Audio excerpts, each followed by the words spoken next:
The Hunger by Dr. Neha. It was my first journey in the sleeper class on Indian Railways. I'm not an aristocrat, but I am not poor either.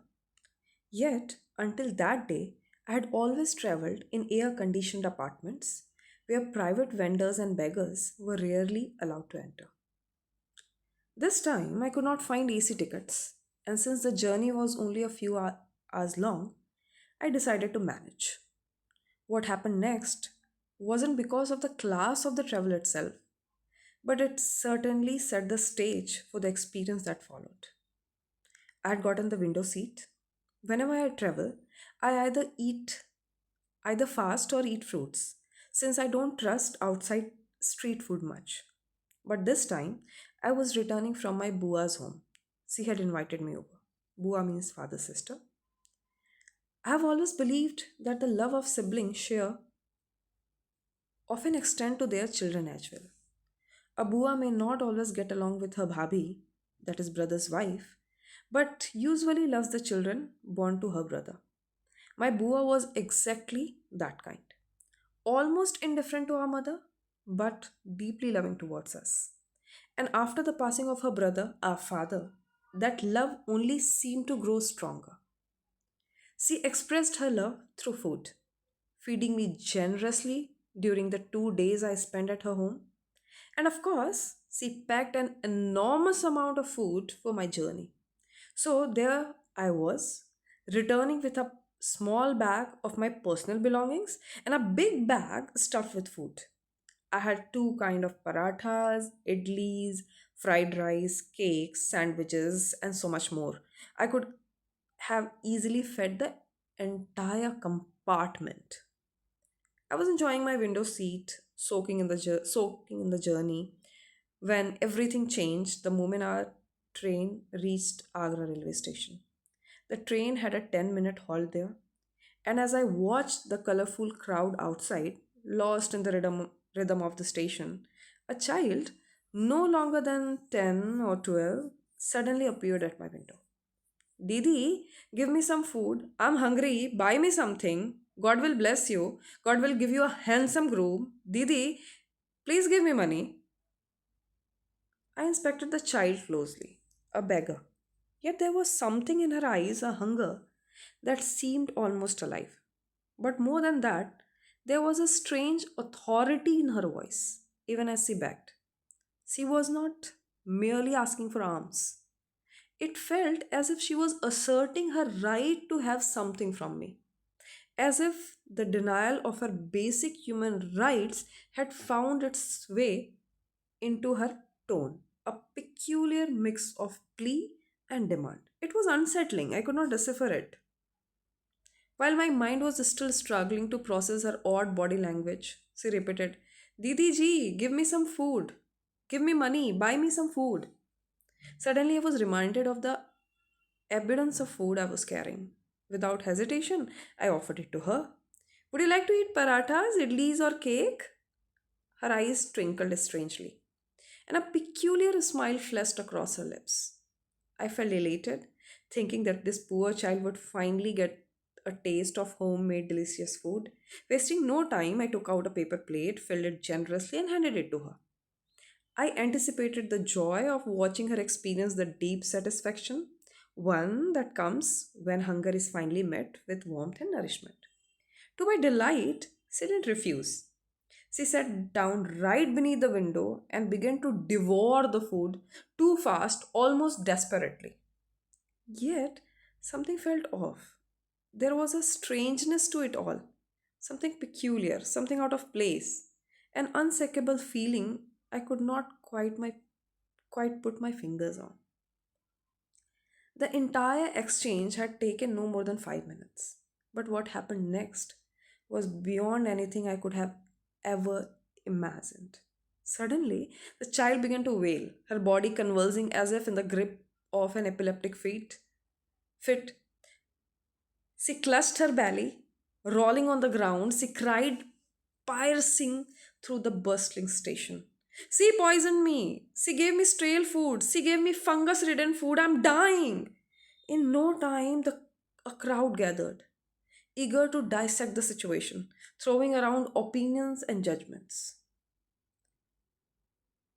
These people only offer food when they can't finish it themselves, as if beggars are dogs. Look at the poor child. Make her eat the same food from the same plate. Only then she will understand. Has he no heart, no humanity, no same? People like her act so high and mighty, but when it comes to humanity, they have none. What kind of person feed poison to a starving child? She should be arrested. This is why the rich should never be trusted. They throw leftover to the at the poor and think they have done a great deed. Same on your sister. Would you have fed this to your own child? Someone call the police. This girl needs to be punished. The poor child is dying and she sits there silently. Look at her. Not a shred of guilt on her face. She should be made to eat every last bit of that food. Let's see if it's poison or not. God is watching. He will punish you for this cruelty. My brain burst with the chaos of their words. I forgot to mention, by this time I had already stepped out of the train to help the child, but before I could reach her, her own people had claimed her. It was only later that I realized that they were the ones fueling the commotion, added by a handful of thoughtless passengers, the kind who insert themselves into every situation, eager to pass judgment. By then, they had grabbed me by the arm, their voices rising in frenzy. Call the police! She must be punished! Two men in police uniform appeared out of nowhere. But something felt off. I have a strong conviction now that they weren't the real police officers. They were the part of the syndicate. They rattled off threats, throwing laws at me like weapons, their voice laced with intimidation. By then, my brain had gone numb. I could not process anything. In the middle of it, the child fainted. One of the policemen pulled me aside and lowered his voice. Madam, I understand this is not your fault. Your food seems perfectly fine. I exhaled sharply, my voice shaking.